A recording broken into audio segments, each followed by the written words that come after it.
Hi friends, ఇది మీ spoken English class. నా పేరు ఈఎన్ విజయరాఘవ. ఇది వీడియో 56 56th వీడియో. ఈ వీడియోలో మనం వర్బ్స్, ముఖ్యంగా వర్బ్స్ పైన చేస్తున్నాం. ఇది 5వ వీడియో. వర్బ్స్ పైన మనం ఇది ప్రాక్టీస్ చేస్తున్నాము. వర్బ్స్ క్రియలను ఎలా వాడాలనేది. ఇక్కడ ఇది చాలా ఇంపార్టెంట్ వీడియో. చాలా మందికి తెలియదు ఎలా వాడాలో వర్బ్స్ని. అది అందుకోసం ఈ వీడియో నేను చేస్తున్నాను. చాలా మంది తప్పు చేస్తుంటారు మాట్లాడేటప్పుడు వాళ్ళు. అందుకని ఆ తప్పులు మీరు చేయకుండా, ఈ వీడియో చూసి మీరు అలాంటి తప్పు చేయకుండా మళ్ళీ కరెక్ట్ చేసుకుంటారనే ఉద్దేశంతో ఈ వీడియో, చాలా ముఖ్యమైన వీడియోను మీకు నేను చేస్తున్నాను. ఇది చాలా ఇంపార్టెంట్. బాగా అబ్జర్వ్ చేయండి, మీరు మంచిగా నేర్చుకోండి. చూడండి, ఇక్కడ రాశాను. వర్బ్స్ క్రియలను ఏ పర్సన్స్తో ఎస్ చేర్చి వాడాలి. వర్బ్ ఎస్ అనేది వాడతాం మనం. ఇప్పుడు అయి ఉందనుకోండి, ఐ గో టు కాలేజ్ అంటాం. కానీ he goes to college. Suppose I right exam అనుకోండి, షీ అనుకోండి, షీకి రైట్ రాదు, షీ రైట్స్ ఎగ్జామ్. అలాగా ఎస్ హీ షీట్లకు వాడాలి. అలాగే నేను ఇక్కడ చూడండి, టేక్ టు టేకెన్ అనే వర్బ్ ఉంది. ఈ వర్బ్ 3 ఫామ్స్ ఉన్నాయి.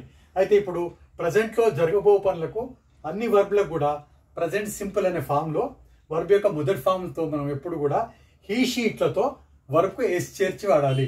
ఏ వర్బ్ అయినా కానివ్వండి. టేక్ ఉందనుకోండి, హీ షీట్లతో వాడినప్పుడు టేక్స్ అవుతుంది. గివ్ ఉందనుకోండి, హీ షీట్లతో వాడినప్పుడు గివ్స్ అని వాడాలి ఫస్ట్లో, ఇప్పుడు జరగబోయే పనికి. తర్వాత రైట్ ఉందనుకోండి, హీ షీట్లతో వాడినప్పుడు రైట్స్ అని వాడాలి.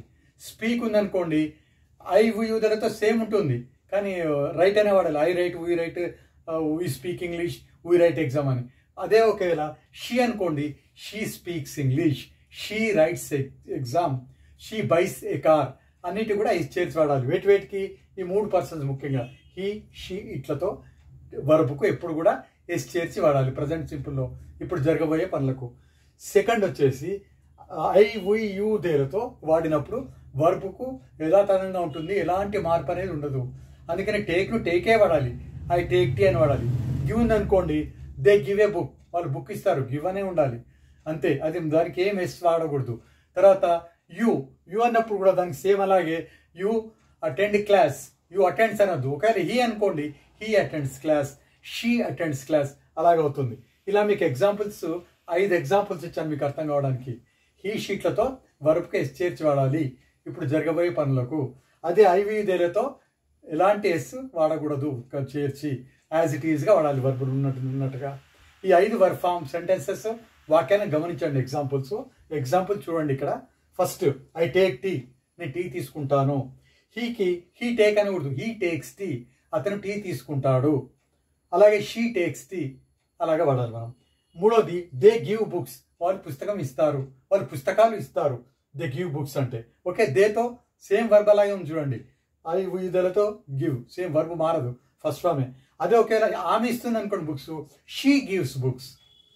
హీ, షీ ఇట్లతో వర్బ్ చేర్చాలి, షీ గివ్స్ బుక్స్. ఇలాగే 4వ సెంటెన్స్. ఈ 5వ సెంటెన్స్లో ఇట్ కమ్స్ నౌ, అది ఇప్పుడు వస్తుంది.